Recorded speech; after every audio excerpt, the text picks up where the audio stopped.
창세기 1장 1절 말씀 다 같이 한번 읽도록 하겠습니다. 시작.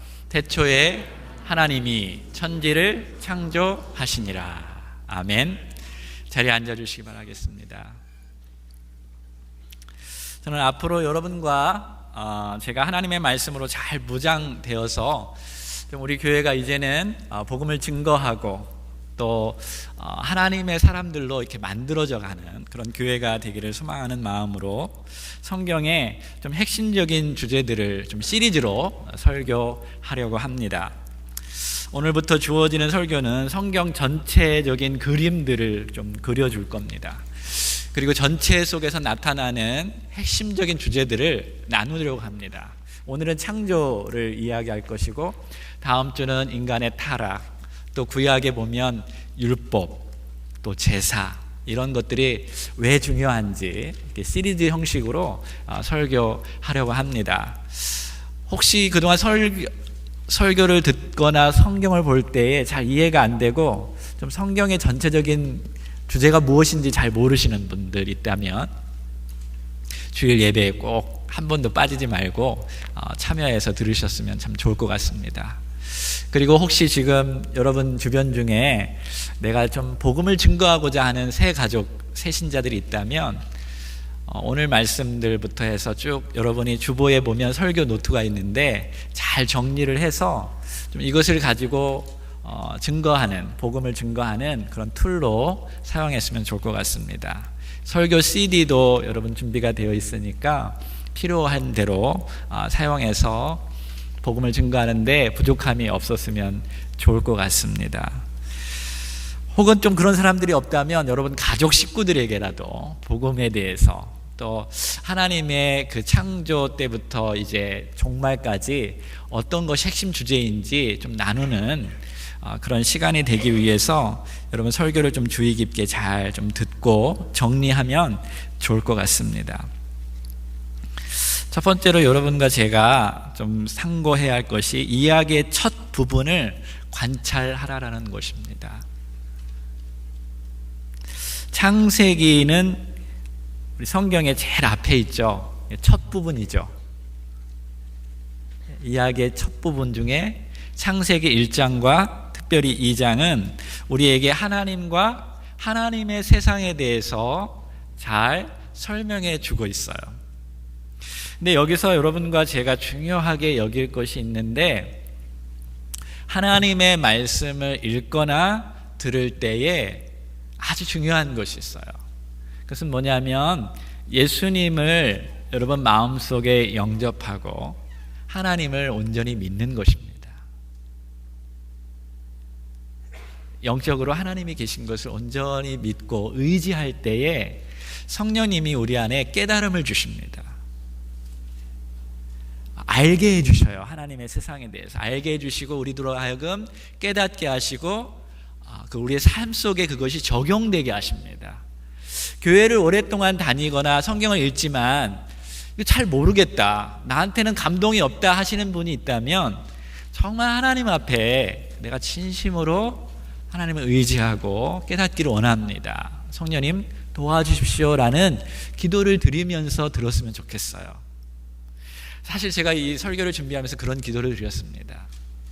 예수님께서도 하나님의 말씀을 증거할 때 이런 비유로 말씀하셨죠. 하나님의 말씀에 씨앗이 떨어지는데 어떤 밭은 떨어지자마자 사단이 와서 그것을 낚아채어 간다는 거죠. 하나님을 의지하지 않는 마음입니다. 그냥 뭐 좋은 말씀 하겠지라고 들으면 여러분 마귀가 딱 낚아채어 가고 있어요. 그래서 정말 기도하는 마음으로 좀 설교도 하고 여러분도 하나님의 말씀을 듣기를 소망합니다. 그래서 정신 집중해서 정말 성령님 오늘도 깨닫게 하여 주십시오라는 마음으로 여러분이 들었으면 좋겠습니다. 창세기 1장과 2장은 이야기의 첫 부분이에요. 이야기의 첫 부분을 우리가 잘 알면 나머지 부분에 대해서 이해하기가 쉽습니다. 그래서 이야기의 첫 부분에 가장 중요한 백그라운드를 창세기 1장과 2장에 제공하는데, 하나님이 만드신 세상이 어떠했는가라는 것을 우리가 분명히 알 수 있습니다. 원래 하나님의 의도했던 세상이 어떠했는가라는 것을 알 때에 지금 우리가 살아가는 세상을 이해하고 평가할 수 있어요. 근데 그것을 모르는 채 살아가다 보면 우리가 지금 어느 세상에 살고 있는지 전혀 감이 잡히지 않아요.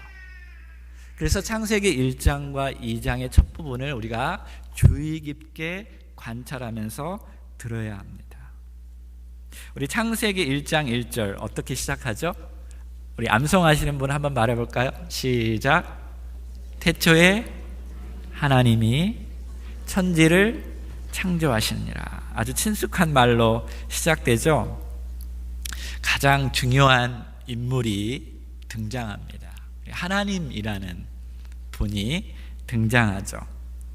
이 저자는 우리에게 신학적으로나 철학적으로나 하나님에 대해서 꺼리낌 없이 말하고 있어요. 주저함 없이 말하고 있습니다. 하나님이 계셨다라고 이야기하고 있어요. 의문이 들기도 하죠. 하나님이 계셨다. 그렇다면 하나님은 누가 만들었을까? 하나님은 아버지가 있을까? 하나님은 태초 전에 있다는데 태초 전은 언제부터 시작되는가? 하나님은 과연 무슨 일을, 세상을 만들기 전에 무슨 일을 했을까? 여러 가지 의문점이 들 수 있을 거예요. 근데 오늘 성경의 저자는 그러한 방식으로 하나님을 소개하지 않습니다. 그저 하나님께서 하신 일들을 쭉 나열해서 보여주고 있죠. 앞으로도 하나님에 대해서 여러분 굉장히 많이 알게 될 것이고 또 경험하게 될 것입니다. 때때로 여러분이 가지고 있는 의문을 해결받을 수 있는 신학적인 답을 갖기도 할 것입니다. 근데 먼저 우리가 우리 하나님에 대한 이해의 틀을 가지고 있는 것이 중요합니다. 창세기 1장과 2장에서 가장 핵심적으로 말하고 있는 것 중에 하나는 바로 하나님에 대해서 이야기하고 있어요. 그 하나님은 어떠한 하나님이냐면 절대적인 능력을 가진 하나님이십니다. 또 하나님의 영광이 보여지고 있다라고 이야기하고 있어요. 이 이야기, 첫 이야기 속에서 하나님 한 분만 나타나고 있습니다. 창세기 1장 2절에 보면 하나님 한 분만 이야기해주고 있어요. 온 우주 속에서 유일하게 영원토록 존재하는 분, 그 어떤 것과 비교할 수 없는 분이 하나님이시라는 것을 분명히 창세기 1장과 2장을 읽다 보면 알게 될 수 있습니다. 그래서 마치 창세기 1장과 2장은 우리들에게 이렇게 외치는 것 같아요. 자, 전능하신 하나님을 바라보라. 모든 것을 할 수 있는 하나님, 뛰어난 하나님, 그 하나님을 바라보라 라고 이야기하고 있어요. 그리고 그분의 창조하신 것들을 바라보면 여러분은 하나님의 전능하시고 위대하심 속에서 놀랄 것이다 라고 외치는 것 같습니다. 우주가 존재하지 않던 때가 있었어요. 그 무게감을 한번 느껴봤으면 좋겠는데요. 이 시간에 한번 여러분 눈을 한번 감아보실까요? 눈을 한번 감아보세요. 자, 우주 만물이 없었던 그것들을 한번 상상해 보시기 바랍니다. 세계가 존재하기 전에 하나님이 존재하셨어요. 바로 그때 하나님은 말씀만으로 아무것도 없는 그 무의 세상에서 유의 세상을 창조하셨습니다. 빛이 있으라 하니까 빛이 생겼습니다. 자, 이제 눈을 뜨시기 바랍니다. 눈을 감으라 했더니 지금 주무시는 분이 계시는데, 하나님 빛이 있으라 하니까 빛이 생겼어요. 여러분이 지금 눈을 뜨고 보는 세상을 볼 수 있었던 거예요. 빛이 없었더라면 볼 수 없었겠죠. 근데 놀라운 것은 하나님이 빛이 있으라라고 명령했을 때 바로 그 자리에 빛이 생겼고 빛이 순종함으로 그 자리에서 존재하게 되었다는 거예요. 온 우주 만물은 그렇게 시작되었어요. 해와 달과 별들도 하나님이 있으라 하니까 바로 그 자리에 존재하고 자기의 위치에서 자기의 역할을 감당했습니다. 순종함으로 말입니다. 자, 언제나 존재해 오던 하나님, 전능하신 하나님과 자, 있으라 하니까 그 명령에 순종해서 있었던 우주 만물의 그 절대적인 차이점들을 한번 요번에 생각해 보시기 바랍니다. 엄청난 차이가 아닐까요? 하나님과 견주거나 더 중요하다고 주장할 만한 어떤 힘이나 어떤 능력자나 어떤 사람도 존재할 수 없죠. 창세기 1장, 2장을 읽으면 세상 온 우주 만물이 하나님께 속해 있다는 것을 분명히 우리가 깨달을 수가 있습니다.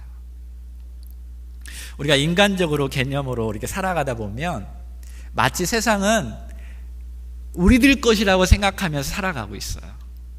마치 인간이 이 행성의 주인인 것처럼, 통치자인 것처럼 우리 사람들은 살아가고 있는 것을 볼 수 있습니다. 그런데 창세기 1장, 2장을 읽다 보면 정반대죠.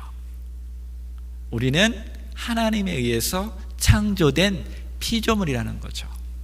이 온 우주 만물을 여전히 통치하시고 주관하시고 소유하시고 관리하시는 분은 전능하신 하나님 한 분밖에 없는 줄 믿습니다.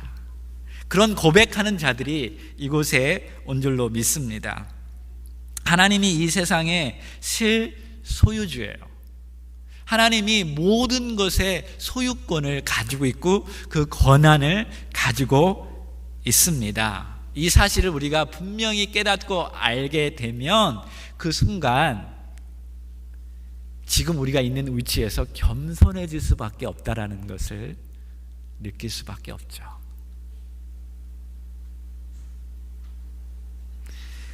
여러분, 우리가 우주의 중심이 아닙니다. 믿습니까? 아무리 여러분이 주장해도 우주의 중심이 될 수 없어요. 하나님만이 우주의 중심이십니다. 하나님만이 모든 소유를 주관하고 계시고 그 권한을 하나님만이 가지고 있는 것입니다. 아멘입니까? 노멘입니까? 자, 이 사실을 여러분이 아셨다면 적용했으면 좋겠어요. 그렇다면 자, 이 세상의 모든 것이 다 하나님의 것이라면 여러분 하나님께 맡기시기 바랍니다. 혹시 여전히 무거운 짐 가지고 있나요? 오늘 예배 가운데 좀 깜짝 놀랐어요. 아까 처음에 물어봤을 때 기쁘고 행복합니다, 이런 소리가 저는 별로 없을 줄 알았더니 저만 무거운 짐을 지고 사는가 봐요. 무거운 짐진 자들이요, 다 주님께 맡기시기 바랍니다. 무엇이 여러분을 무겁게 하고 힘들게 합니까? 경제적인 어려움이 있으면 하나님께 맡기세요. 관계적인 어려움이 있다면 이 시간 하나님께 맡기시기 바랍니다. 여러분, 모든 것의 소유권은 하나님께 있어요. 여러분 남편, 여러분 아내, 여러분의 자녀들, 그의 미래들까지도 사실은 다 하나님의 거예요. 하나님의 권한 속에서 우리가 있는 거예요. 여러분 믿습니까? 맡기시기 바랍니다. 맡길 때 편안해질 수 있어요. 정말 행복을 누릴 수가 있어요. 내 지식, 내 재능, 나의 물질도 사실은 다 하나님의 것이에요. 뱅크 안에 있는 돈들도 다시 하나님의 것이죠. 나는 하나님의 명령에 의해서 존재합니다. 내가 가진 모든 소유도 하나님의 권한 아래 있습니다. 이런 고백이 여러분 안에 있기 소망합니다. 아멘. 이 시간에 하나님 앞에 고백합시다. 나는 하나님의 것입니다. 내가 가지고 있는 모든 것도 하나님의 것입니다. 하나님께 드립니다. 할렐루야. 여러분 이러면요 마음이 너무 편안해요. 너무 즐거워요. 저도 근심과 어려움이 순간순간 찾아옵니다. 인간적으로 마치 제가 이 교회의 주인인 것처럼 교회의 모든 어려움을 제가 다 짊어지고 있는 것 같아요. 기도하다 보면 너무너무 힘들어요. 근데 그때마다 하나님께서 늘 말씀하시는 게 뭐냐면, 병아가 아니란다. 내가 네 교회의 주인이란다. 모든 사람의 주인이고 너조차도 나의 것이란다. 그래서 하나님께 맡기면 평안이 참 몰려옵니다. 할렐루야. 여기가 천국이에요. 그런 면에서 여러분과 제가 내 것이라고 주장하지 않고 소유하려고만 하지 않는다면 정말 자유로워할 수 있고 평화로울 수 있습니다. 왜 이 세상이 이렇게 힘들고 어렵죠? 다 내 것이기 때문에 그래요. 이 땅도 내 것이고 이 돈도 내 것이고, 그래서 자꾸 싸우는 거죠. 전쟁이 다 그렇게 해서 일어나는 거예요.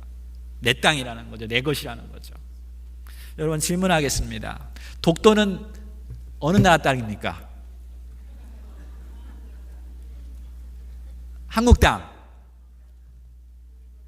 일본 땅, 미국 땅? 하나님 땅이죠. 그죠? 할렐루야. 그러면 안 싸울 거예요. 한국이랑 일본이랑. 하나님 땅이잖아. 근데 자꾸 내 땅이라고 하니까 힘든 거예요. 여러분 다 뉴스를 봐서 우리 유병헌 씨 이야기 잘 알고 있어요.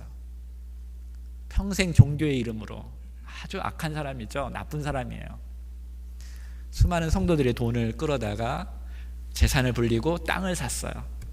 한국의 곳곳에 땅을 사놨더라고요. 우리도 모르게 다 자기 땅인 것처럼, 다 자기 돈인 것처럼. 근데 다른 사람들을 얼마나 고통스럽게 어렵게 했습니까?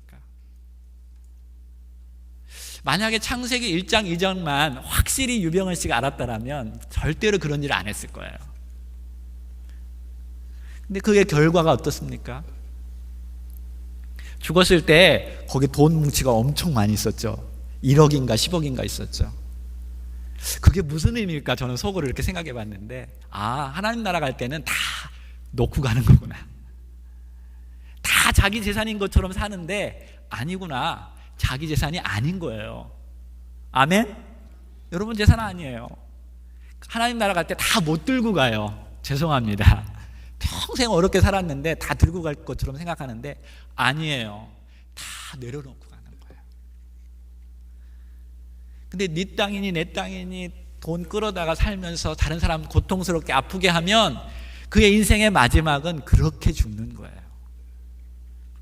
실제적으로 진짜 죽었는지 안 죽었는지 모르지만 안 죽었어도 언젠간 죽습니다. 할렐루야. 하나님 앞에 꼭 심판을 받을 거예요.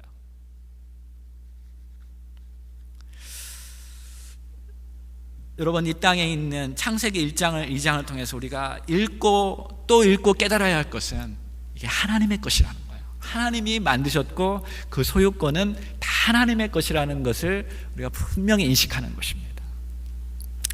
두 번째로 창세기 1장 2장을 통해서 알 수 있는 것은 하나님께서 온 우주의 구석구석을 창조하신 다음에 보시기에 좋았다라고 하나님이 말씀하셨어요. 저는 하나님이 좋았다라고 표현했을 때 너무 좋아요. 할렐루야.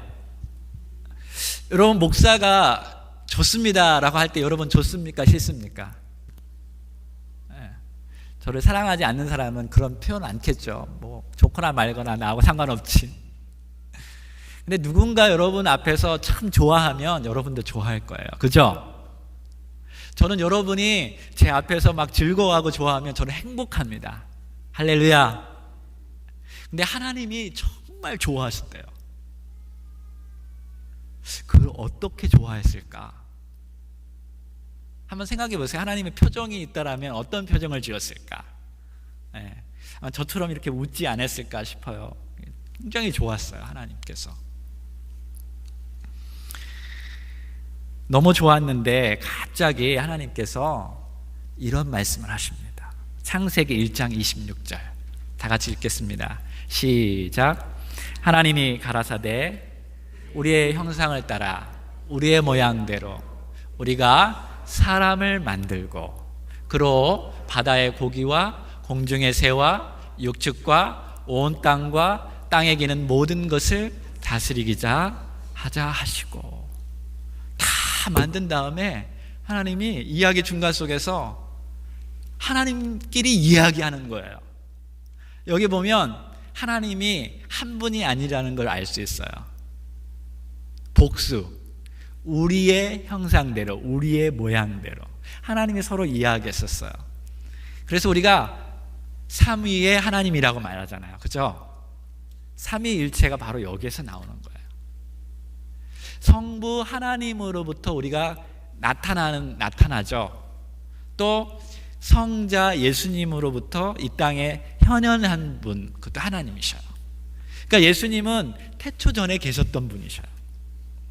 성령 하나님은 태초 전에도 계셨고 오늘날 우리 가운데 보이지 않지만 우리 안에서 내주하시고 나타나시죠.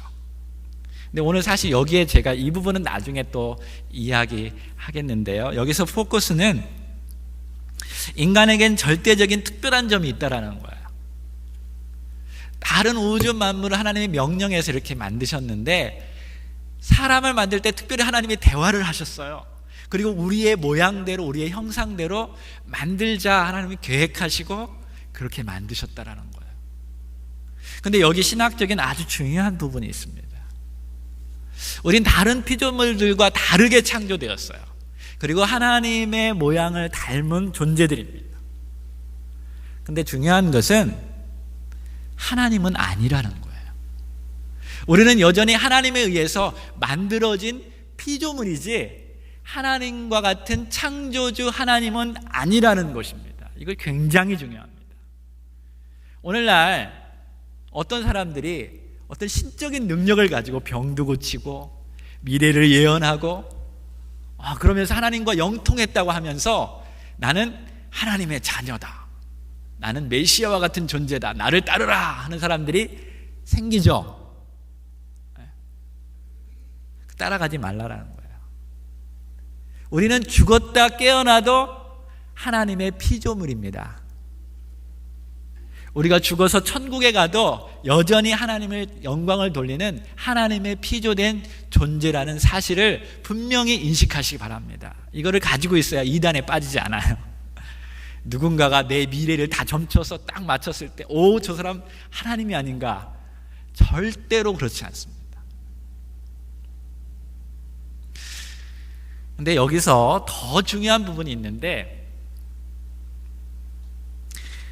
다른 피조물들과 다르게 하나님께서 우리를 만드셨다라는 거예요. 이것이 하나님의 형상대로 이미지대로 창조된 것이 다른 피조물들과 우리가 구분되는 것입니다.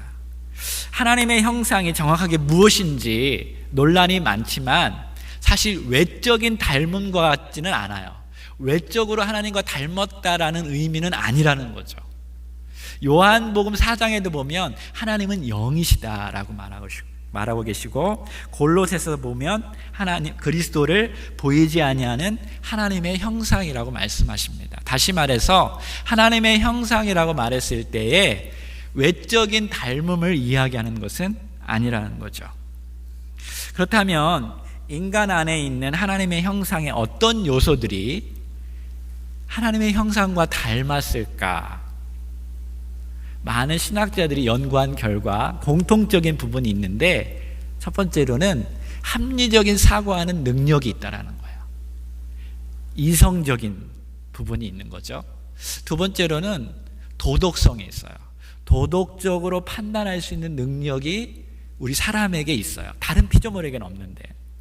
세 번째로는 우리 인간만이 가지고 있는 어떤 특성, 개성들이 있다라는 것이고, 네 번째로는 관계를 맺는 관계적인 능력이 있다라고 이야기합니다. 이것이 가장 지배적인 견해예요. 그리고 어떤 분은 하나님의 형상을 인간에게 주신 그 나머지 피조물들을 통치할 수 있는 통치권, 통치성들이 우리 안에 있다고라고 말하는 분들도 있습니다. 자, 좀 더 나아가서 하나님의 형상이라고 이야기했을 때 우리가 가장 오늘 좀 핵심적으로 기억해야 할 것이 뭐냐면 하나님을 반영하는 것입니다.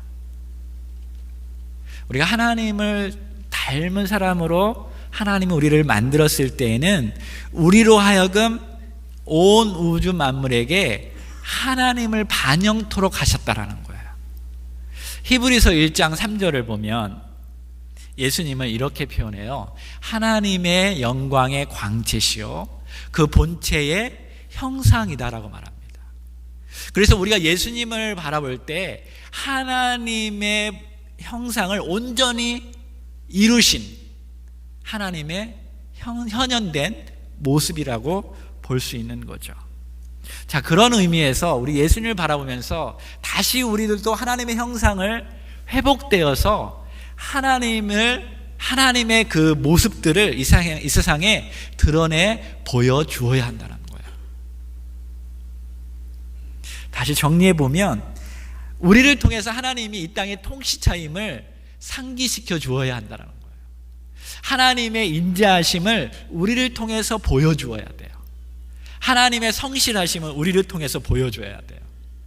하나님의 공의로우심을 우리를 통해서 보여주기를 하나님은 원하셨던 거예요. 그래서 우리는 독특한 거예요. 오늘날 우리가 예수 그리스도를 믿음으로 말미암아 이제 하나님의 형상을 되찾으면서 다시 원래적인 하나님의 의도를 다시 드러내야 합니다. 할렐루야. 그게 뭐냐면 우리를 통해서 하나님의 형상이 드러나야 되는 거예요. 사람들이 여러분과 저를 볼 때 하나님은 저러한 분이시구나. 하나님은 저러한 성품을 가지고 계시구나. 하나님은 저렇게 사랑하는구나. 저렇게 인내하는구나. 저렇게 선하구나. 하나님은 저렇게 아름답구나 라는 것을 우리의 삶 속에서, 우리의 모습 속에서 드러내야 한다는 것입니다. 물론 그것이 힘들어요. 왜 그러냐면 우리의 형상이 깨어졌기 때문에 그래요. 죄로 인해서 우리의 형상이 깨어지고 파괴되어서 그것을 온전히 드러내기는 힘들어요. 이 부분은 다음 주에 더 자세히 이야기할 것입니다. 그럼에도 불구하고요, 우리는 진화론에서 말하는 원숭이는 아닙니다. 할렐루야. 여러분, 우리의 조상이 원숭이라고 배웠죠? 우리 옆 사람 보세요. 원숭이입니까? 네, 좀 파괴가 되었을 뿐이죠. 네, 우리 옆 사람 보면서 많이 상했군요. 네, 한번 말해보세요. 네. 근데 분명히 얘기하세요. 당신의 조상은 원숭이가 아닙니다. 어떤 사람이 저를 보면서 그렇게 착각하더라고요.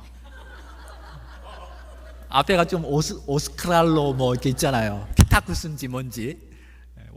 전혀 아닙니다. 제가 조금 이렇게 죄로 인해서 파괴되었을 뿐이죠.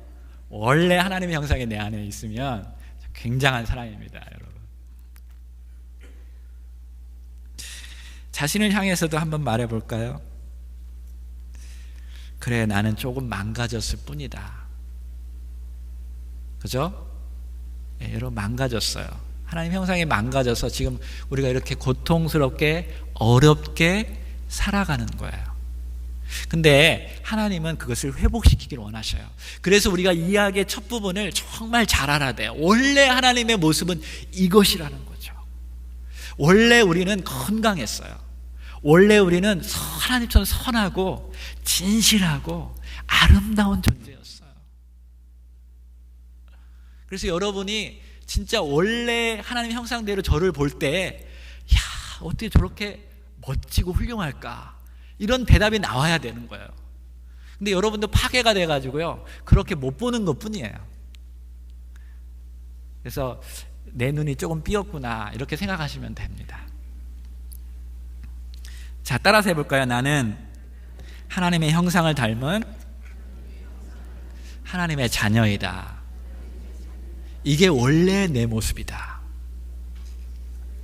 누가 여러분에게 참 못생겼다, 너 수술 받아야 돼, 그러면요, 여러분 막 그 수천만 원 돈 들여가지고 얼굴 뜯어 고치지 마세요. 네. 그 사람 눈이 삔 거야. 할렐루야. 파괴된 거예요. 원래 형상이 파괴돼가지고 아름다운데도 아름답지 못하게 보는 것 뿐입니다. 이 하나님의 형상에 대한 이 부분을 여러분이 정말 깊이 묵상하시고 이제부터 여러분 주변 사람들을 하나님의 형상으로 바라보기 시작하기를 바라겠습니다. 그러면요, 삶이 정말 바뀌어요.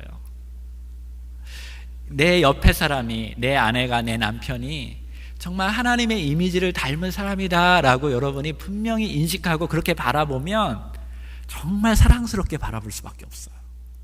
그리고 함부로 대하지 않아요. 할렐루야. 그러면 가정폭력이 사라집니다. 할렐루야. 맞죠?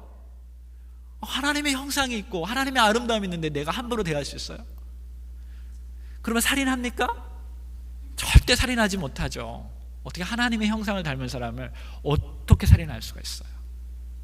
미워할 수 있을까요? 사회의 모든 문제가 해결됩니다. 이거 하나만 분명히 알면 내 자신도 하나님의 형상을 닮은 존재고 내 주변에 있는 사람들도 하나님의 형상을 닮은 사람이라면 사회는 완전히 변할 수 있어요. 지금 수많은 사람들이 자신이 누구인지 모르고 살아가고 있어요. 근데 하나님께서 특별히 우리들에게 이렇게 말씀하셔요. 너희들은 특별히 고아나 과부들을 더 잘 보살피라고 말하고 있어요. 왜 그런가 했더니 사실은 그들은 물질적인 어려움 가지고만 고통을 당하는 게 아니에요. 관계적인 어려움으로 고통당하는 게 아니라 그 속에 살다 보면 여러분 정신적으로도 굉장히 피폐가 되고 자존감이 상실이 된다고 합니다. 그러면 살 의욕을 완전히 잃어버린다는 거예요. 그래서 항상 거기에서 악순환이 된다는 거예요. 왜 아프리카나 왜 이런 어려운 지역에 살아가는 사람들이 계속 거기에 머무를 수밖에 없는 이유가 뭐냐면 이미 정신적으로 영적으로도 완전히 자존감이 상실되어 버렸다는 거예요. 그들에게 아무리 물질을 갖다 줘도 안 되는 거예요. 그들에게 정말 필요한 것은 이 영적인 사실인 것을 믿습니다. 영적인 진리가 들어가야 돼요. 그리고 사람들이 그들을 실제적으로 하나님의 형상을 닮은 존재로 대하기 시작할 때 그들의 자존감이 생기고 그들 안에 창조성이 생기고 그들 안에 지혜가 생겨서 삶을 살아갈 수 있는 능력이 발휘되는 거예요. 여러분 주변 사람들을 바라볼 때 한번 바라보시기 바랍니다. 다시 한번 바라보세요. 많이 망가진 분들이 있죠? 이런 분들은 많이 여러분 하나님의 형상으로 대해 주셔야 돼요. 그래서 자존감이 막 올라가고 기쁨이 샘솟고 힘이 샘솟으면 저절로 치유가 돼요. 그죠? 피곤하면 아무것도 하기 싫잖아요.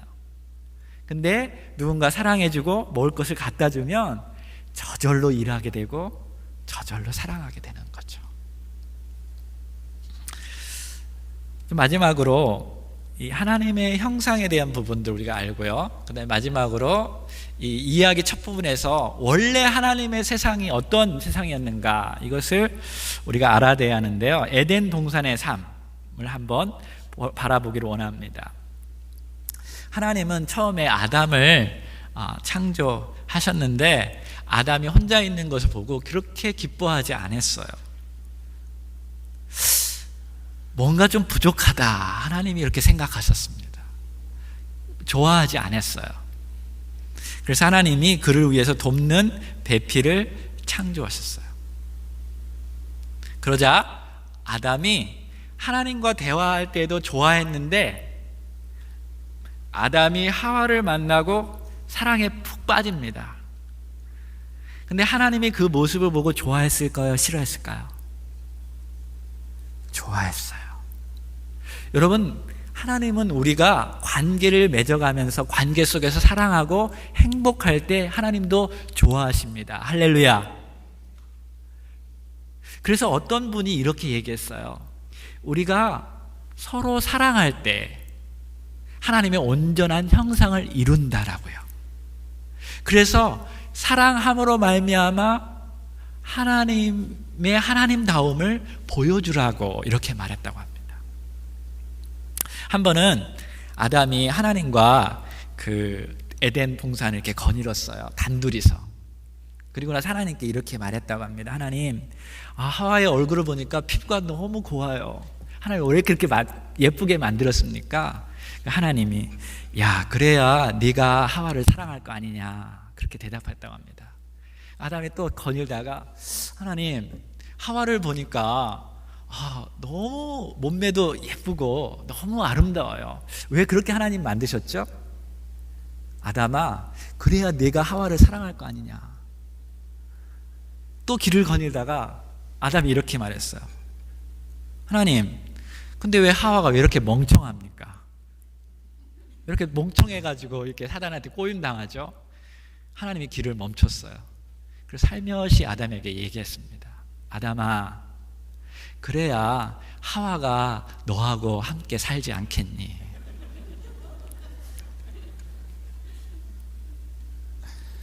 여러분, 우리가 서로 사랑하면 우리의 형상이 회복됩니다. 할렐루야. 우리가 잘 대해주면 잘 우리가 대우받을 수 있어요.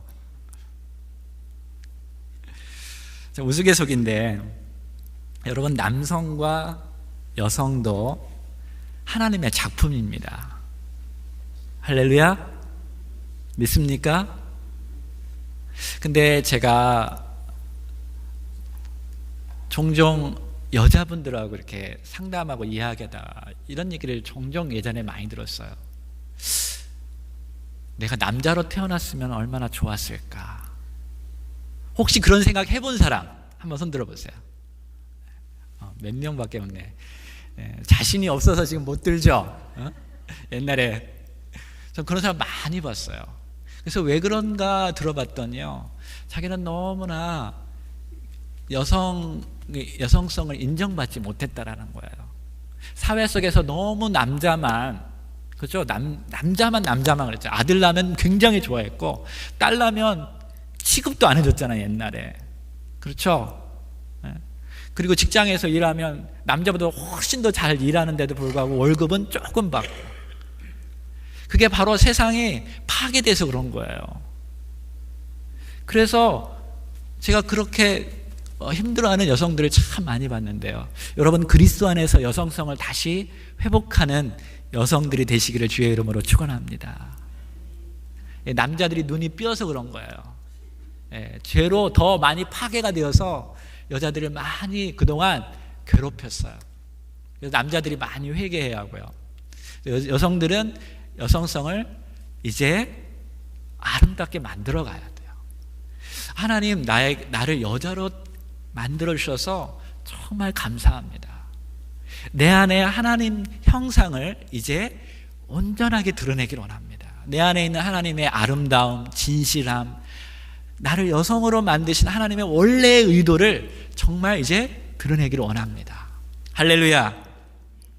이런 고백이 있기를 소망합니다. 자, 이제 남자와 여자를 하나님이 에덴 동산에다가 넣어주면서 이제 특별한 임무를 맡기시죠. 창세기 2장 15절입니다. 우리 같이 한번 읽어볼까요? 시작. 여호와 하나님이 그 사람을 이끌어 에덴 동산에 두사 그것을 다스리며 지키게 하셨다라고 말합니다. 자, 하나님이 아담과 하와에게 일을 시켰어요. 노동이에요. 근데 많은 사람들이 노동이라는 말을 들었을 때, 노동은 인간이 타락한 결과고 인간이 죄 때문에 하나님의 저주한 것이라고 잘못 생각하고 오해하고 있어요. 아니에요. 물론 인간 때문에 자연이 파괴되어서 노동이 힘들어졌던 건 사실이에요. 그러나 노동이 없었던 것은 아닙니다. 하나님은 일을 시키셨어요. 그런데 그 일을 통해서 하나님은 즐겁게 하기를 원하셨던 거예요. 하나님이 만드셨던 아름답고 멋진 세상을 인간이 함께 만들어가고 그것을 아름답게 지키고 보존하기를 하나님은 원하셨던 거예요. 그냥 너는 놀고 가만히 있어라가 아니라 너도 내가 만든 세상에서 공헌하지 않겠니라고 말씀하고 계시죠. 그래서 짐승들에게도 하나님이 이름을 다 지어줄 수 있는데도 불구하고 내가 한번 이름을 지어보지 않겠니? 내가 이런 일한 것을 내가 한번 감상하면서 이름도 한번 지어보렴. 그러면서 그 창조의 기쁨을 함께 하나님은 나누기를 원하셨던 거예요. 자, 이런 에덴 동산의 삶을 다시 우리가 회복돼야 할 줄로 믿습니다. 이제 노동이, 하나님의 일이 정말 힘들고 어려운 일이 아니라 정말 우리를 더 하나님답게 만들고 또 하나님의 형상을 나타낼 수 있는 일과 사역이 되기를 소망합니다. 다시 한번 생각해 보십시오. 지금까지 이제 제가 이야기한 것을 종합하면서 창세기 1장, 2장에 나타난 하나님의 세상, 그 평화로운 세상, 그리고 모든 세상이 다 조화로워요. 하나님의 권위 아래서 자기 자리를 지키고 자기 자리에서 하나님의 형상을, 하나님을 반영하는 삶들을 그들은 살아가고 있는 그 아름답고 멋진 세상을 한번 상상해 보시기 바랍니다. 그 인간과 자연과 동물들이 함께 어우러지는 것을 한번 상상해 보세요. 제가 이번에 호주에 가서 그 동물원에 갔는데 물개쇼 하는 것을 보았습니다. 물개가 그 사람들의 말을 듣고 훈련을 받았죠. 근데 이렇게 삐삐 하니까 올라가가지고 막 박수도 막 치고 또 재롱도 막 부리고, 그 훈련하는 사람과 물개가 너무 친근하게 같이 이렇게 보내는 모습을 보면서 정말 좋았어요. 이게 타락만 안 됐더라면 나도 저렇게 물개하고 행복하게 보낼 수 있을 걸, 그런 생각을 그때 했습니다. 여러분, 뱀도 무서워하잖아요. 뱀만 보면 깜짝깜짝 놀라는 사람들이 있는데 이게 다 파괴가 돼서 그래요. 뱀하고도 행복하게 우리 사실 보낼 수 있었던 것인데, 자, 그런 아름다운 세상, 조화로운 세상을 한번 생각해 보시기 바랍니다. 지금은 너무나 많이 파괴되었죠. 너무나 하나님의 의도된 하나님의 세상과 동떨어져서 우리는 살아가고 있어요. 뭔가 잘못됐다는 것을 분명히 알 수 있죠. 다음 주에 이제 배우겠지만 죄 때문에 그렇습니다. 그것 때문에 완벽한 세상이 피로 물들고 평화로운 세상이 전쟁으로 계속적으로 파괴되고 있죠. 근데 언젠가는 다시 그 아름다운 세상이 회복될 줄로 믿습니다. 언제 회복되냐면 예수님께서 다시 이 땅에 올 때, 우리가 영원한 천국에 들어갈 때는 그때는 완전한 하나님의 세상 속에서 정말 행복을 누리며 살게 될 줄로 믿습니다. 제가 먼저 미국에 오고 이제 제 아내와 애들이 호주에 있었는데요. 한번 움직이려면 버스를 타고 기차를 타고 이렇게 움직여야 돼요. 그래서 수영장 하나 가더라도 뭐 어떤 때는 1시간, 어떤 때는 2시간 이렇게 가야 합니다. 조금만 시간이 늦으면 버스를 놓쳐서 정말 힘들고 어려워요. 네. 그래가지고 제 아내가 이렇게 보니까 버스 정류장에서 애들이 둘이 앉아있는 모습을 보면서 이렇게 말했대요. 야, 너희들 보니까 진짜 미국 거지다. 이렇게 말했다고 합니다. 네. 거지처럼 초라하게 앉아있는 거예요, 애들이. 피곤해가지고. 어디를 가면, 그래서 어디를 가기를 싫어했다고 합니다. 근데 어느 날 그렇게 얘기했더니 온유가 하는 말이, 엄마, 미국 거지는 맞는데 내가 미국에 다시 돌아가면 나는 미국 거지 아니거든. 미국에 가면 나는 어디든지 차를 타고 아빠랑 함께 갈 수 있거든. 이렇게 말했더라는 거예요. 여러분, 지금은 불편해요. 어렵고 힘들어요. 때로는 누군가 나를 파괴시키고 어렵게 합니다. 그런데 믿으시기 바랍니다. 언젠가 하나님께서 여러분과 함께 행복한 시간을 보낼 줄로 믿습니다. 그때까지 하나님이 주어주시는 그 형상과 하나님이 주신 성품과 그 능력으로 세상을 아름답게 변화시키는 여러분이 되기를 주의 이름으로 축원합니다.